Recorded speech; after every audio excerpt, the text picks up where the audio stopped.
he of course claimed that he was not manipulating supply lines, and that Wagner had actually received everything it had been promised. Prigozhin took a stand and declared that he would put out all Wagner troops from Bakhmut by May 10th. The supplies miraculously started flowing again, only to be reduced just days later.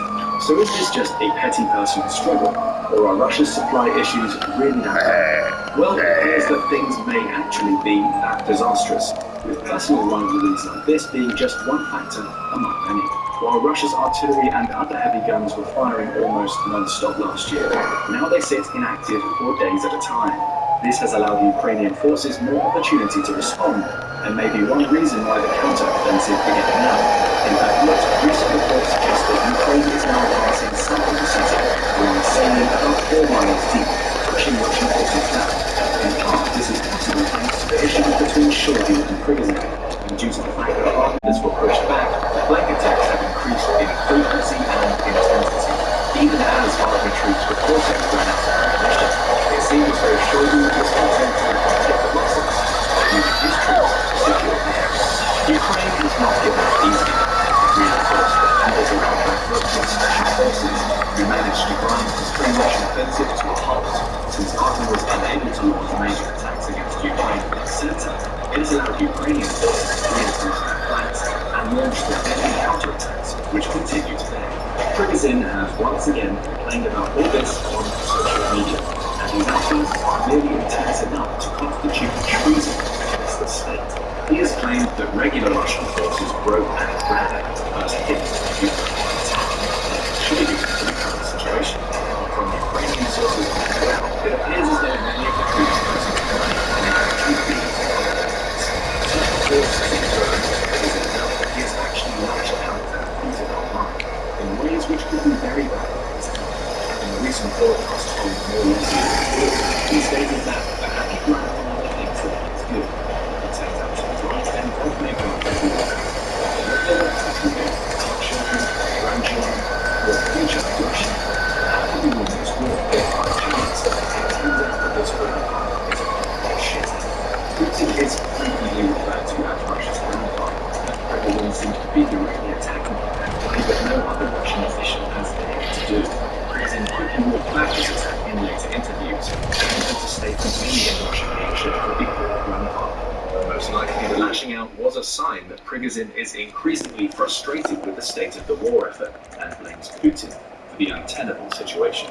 This is also likely to be one of the biggest issues Putin has yet faced, with his two top military leaders essentially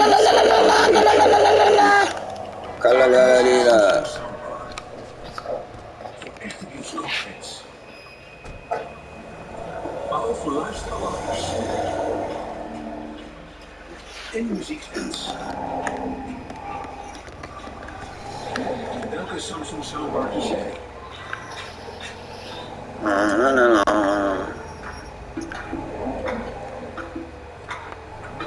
Met de interieurs van Pronto Wonen maak je het thuis meteen gezellig. Pronto Wonen, verrassend gezellig.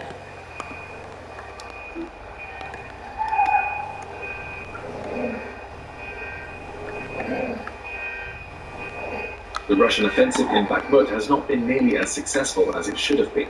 Just as Russia started to make headway against Ukraine, the supply issues and infighting may have doomed them once again.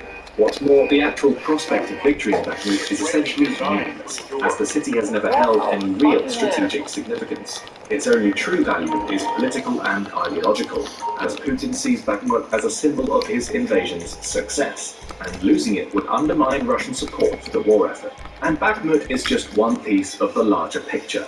This type of drama is playing out across the battle space in Ukraine, as different factions of the Russian military compete against each other for plunder and political influence. But we should remember that at least some of this insanity is by Putin's design, intended to make sure that no one faction can challenge him for dominance in Russia. And while hundreds of thousands of ordinary Russians have paid with their lives, the constant violence in Ukraine still seems far from the gilded halls of the Kremlin and Putin's vacation palaces. Even so, Putin knows that he has risked a lot in this conflict. As Hall points out, as to whether or not Putin will run out of something, willpower, ammunition, men, that he wants to send into the meat grinder, I would be surprised if Putin were to just say, okay, no, this is a big mistake, or I've gone too far, or we don't have enough resources. This is one of the significant problems with this, is where does Putin go from here? If he somehow gives up and surrenders, that's going to have negative implications for him back in Russia, but if he doesn't win, that will too, and it looks like he's not going to win. I'm glad I'm not in Vladimir Putin's position right now because he doesn't have a whole lot of space to work with. And in this latest stage of the war, Putin's troubles are increasing again.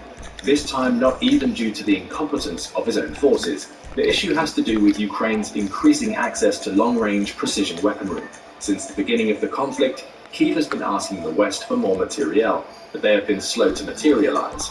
It took months for the HIMARS missile system to be delivered, but once it was, Ukraine gained the ability to strike static targets several dozen miles away with deadly accuracy.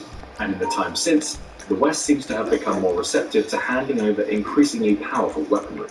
One of these is the Army Tactical Missile System, or ATACMS, capable of striking targets up to 190 miles away. If the US decides to give these or other similarly capable weapons to the Ukrainians, it will put many major Russian cities and military installations within striking distance. Similarly, the United Kingdom recently agreed to provide Kyiv with the Storm Shadow cruise missile. With sophisticated stealth capabilities and a range more than twice that of the HIMARS, the Storm Shadow will allow Ukraine to hit targets far behind enemy lines as the counter-offensive ramps up. UK Defence Secretary Ben Wallace confirmed that some of these weapons are already in country, meaning we will likely start to see their effects soon. The UK has over 900 Storm Shadows in its arsenal, meaning that a sizable number will arrive this summer. While Ukraine's government has vowed not to strike into Russia itself, there are signs that it already is using drone attacks and border incursions. It is a simple reality that Ukraine cannot win the war without destroying at least the Russian bases resupplying the front, and this will almost certainly require strikes inside Russia proper. The same may hold true for F-16s and other advanced fighter jets. As Hall has stated, remember a few months ago when they said we're not going to send tanks, so that has shifted. Will this be another thing that shifts? Perhaps some of it will depend on what happens on the ground in the next year.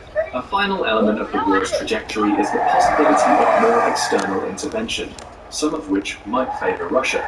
If Ukraine continues striking deeply into Russian territory, some experts have argued that China may soon get involved. Putin and Chinese President Xi Jinping remain tacit allies, and China would not like the idea that a smaller neighbor supplied by the West could strike inside its borders. This and the CCP's affinity for fellow authoritarian regimes makes their position something of a question mark. As Hall notes, the Chinese position is really interesting and very complicated. The Chinese have very long-term goals. They want to be the primary superpower economically and militarily within the next 50 years. But by the same token, they share a certain ideology with Russia, and that is that democracies are a threat to them. So how is China going to play a neutral, moderating position in this when it's pretty clear they're coming down on Russia's side? Clearly that helps Russia, so China is walking a really fine tightrope at this point. However, there is also the possibility that China will attempt to stay in Ukraine's good graces in order to offer economic assistance rebuilding the country through loans and development projects. This is the strategy that Xi has taken with his massive Belt and Road project, and if applied to Ukraine, could generate... Internet kom je zoveel video's tegen, op zoveel online artikelen tegen, op het gebruik. En ik heb het geprobeerd om het te communiceren. Dit is steeds belangrijker deze, maar uiteindelijk ben je natuurlijk naar de slag gaat, dan kun je erachter dat er niet zoveel gebeurt. De reden waarom is omdat het goed communiceren er niet voor zorgt dat de prijs toetreedt. Dus je moet in feite begrijpen waarom prijzen bewegen, waarom prijzen bepalen. En hoe belangrijk je dat snapt, dan kun je vervolgens. Ja, dat klopt. Deze video ga ik jou laten zien wat het meest belangrijke concept is, het meest belangrijke stap is.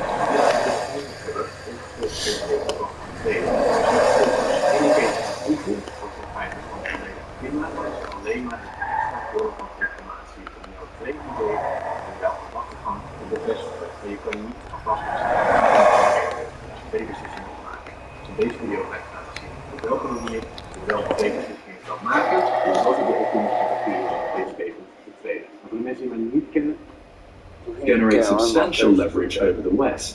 Hall argues that if China wants a future, it's going to have really good economic relations with the West, the EU, the United States, and other developed countries. And a relationship with Russia is mutually exclusive. So if I'm Russia, I'm probably thinking that over the long term, the Chinese are not necessarily going to be on our side.